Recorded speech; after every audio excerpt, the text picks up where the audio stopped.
Assalomu alaykum hammaga. Hozir ko'ramiz kecha milliy sertifikatga tushgan savollardan birini.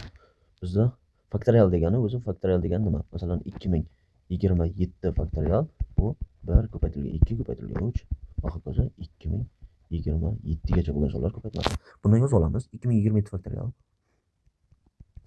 bo'lingan. Buni pastidan 2025 faktorialni chiqarib olsak, nima qoladi? 2026 qoladi plus 1 bo'ladi.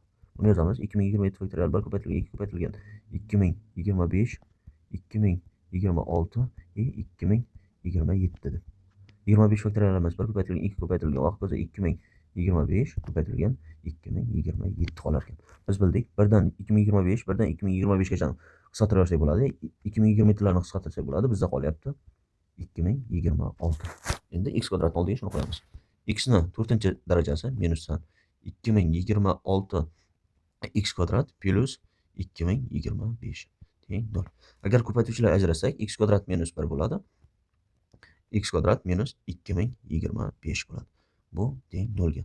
Bundan x imiz plus minus 1 bo'ladi. Birinchi qavsdan, ikkinchi qavsdan x imiz plus minus 45 bo'ladi.